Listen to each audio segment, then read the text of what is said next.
Durante varios años estuvo hablando sobre cómo las cuentas del Barça eran un completo caos, que cualquier empresa en esa situación financiera ya habría entrado en concurso de acreedores. Las cuentas del ejercicio 2020-2021 son un absoluto drama. El club había entrado en un patrimonio neto negativo, es decir, ni aun vendiendo todos sus activos, podrían saldar todas sus deudas. Pero todo esto no vino de un día para otro, aunque no hubo muchos, hubo algunos aficionados del Barça que ya advirtieron de que el club podría entrar en quiebra técnica si seguía operando de la manera en la que lo hacía. Una masa salarial que llegó a suponer el 110% de los ingresos del club, y esto solamente los salarios. Luego el club seguía fichando jugadores por un precio muy caro y se devaluaban, como pasó en el caso de Coutinho o Dembélé. Y lo peor de todo es que esta devaluación no vino por una mera cuestión de edad, sino porque su rendimiento deportivo era muy pobre. Recordemos que este verano la deuda a corto plazo del Barça era de 730 millones de euros, lo que le obligaba sí o sí a tener que reestructurarla, porque era imposible que pudieran hacer frente a estos pagos. Por supuesto, toda esta reestructuración no es gratuita, sino que tiene un coste en forma de interés, con lo cual la bola de nieve se va haciendo cada vez más grande. Esta dramática situación ha sido la que ha provocado que Messi se tuviera que marchar del Barcelona porque no lo podían inscribir, aunque también hay que decir que el salario de Messi ha sido realmente un lastre enorme para las cuentas del Barça a largo plazo. Desgraciadamente para ese pequeño sector de socios del Barça y aficionados con sentido crítico que se atrevían a poner en duda la viabilidad económica del club, eran puestos en duda. Se dudaba de su barcelonismo, se les tachaba de madridistas incluso. Y todo porque los madridistas, al ver estas cuentas, nos preguntamos qué tenía que pasar para que eso estallase de una vez por todas. Desgraciadamente ocurrió algo que no solamente afectó al Barça, sino a todo el mundo en general, la crisis por el COVID.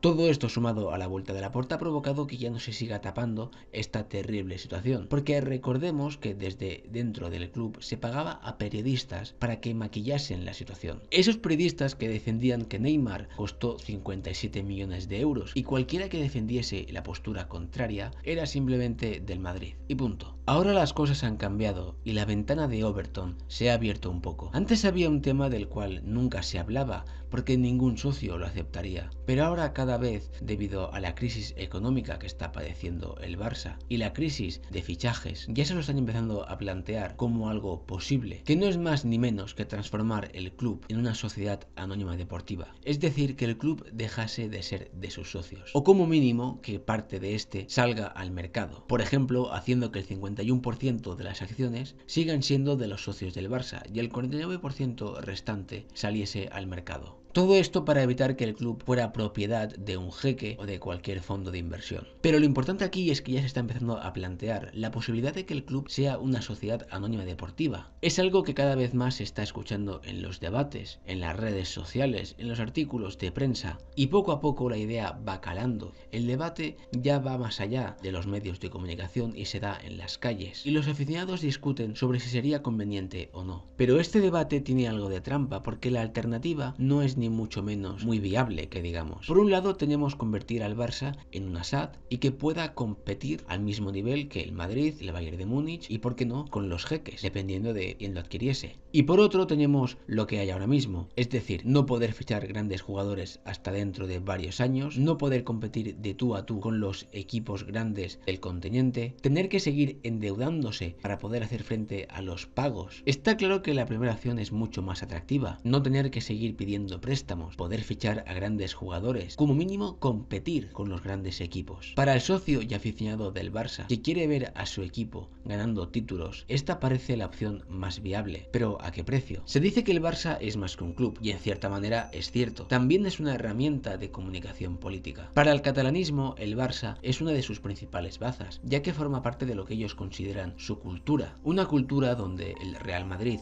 y España son sus enemigos. Un pensamiento propio de una secta donde Franco y el Real Madrid son un binomio inseparable, y cualquiera que ose contradecir esto queda fuera de sus coordenadas. Pero todos sabemos que esto es absurdo. El jugador que les cambió la vida ha sido Messi, y este no hablaba catalán nunca, y jamás se lo reprocharon. Algo que contrasta con el odio que suelen demostrar con la panadera sudamericana de su barrio y la suben a las redes sociales para humillarla porque no les saludó en catalán. No obstante, aunque estos valores sean falsos, siguen siendo importantes para ellos, al menos en apariencia. Es por eso que han tenido que llevar al Barça a esta situación límite. Ahora el debate ya no es sobre valores, sino sobre jugadores. ¿Quieres que el Barça siga ganando títulos, que siga compitiendo como mínimo? Pues para eso hacen falta grandes jugadores, con lo cual hay que gastar mucho dinero, cosa que no se tiene ahora mismo. Y si lo quieres, tiene que venir algún jeque. Es por eso que el aficionado aceptará y tragará cuando toque convertir al Barça en una SAT, porque lo último que querrá el socioculé es ver cómo su equipo es una comparsa en Europa y apenas le llega para poder competir en la Liga Española. Sabiendo todo esto, podemos pensar que la gestión de Bartomeu es la de un incompetente o era algo planificado para llevar al Barça a esta situación límite. En el extranjero no serán pocos los deseosos de tener voz y voto en el Barça, o por qué no dueños del mismo. No es necesario que los socios sigan siendo los propietarios del club. Es una fórmula que se puede plantear, pero no es algo 100% confirmado. En vez de seguir buscando enemigos imaginarios, podrían plantearse cómo han permitido que en el club se instaure un grupo de gente a los cuales no les importaba destruirlo, vendérselo al mejor postor por intereses personales. La Superliga Europea, con un formato parecido al de la Champions, podría permitir que los clubes ingresasen lo que generan, lo que habría permitido librarse al Barça de esta dramática situación. Yo no sé si el Barça terminará siendo una SAT sí o sí. Puede ser que consiga librarse tras una larga travesía en el desierto. Que Laporta o ningún presidente quiera ser recordado como el tipo que traicionó y vendió el club. Pero el tema está ya encima de la mesa y el debate está servido. Creo que tanto los eventos deportivos y especialmente los económicos dictarán la sentencia en este caso.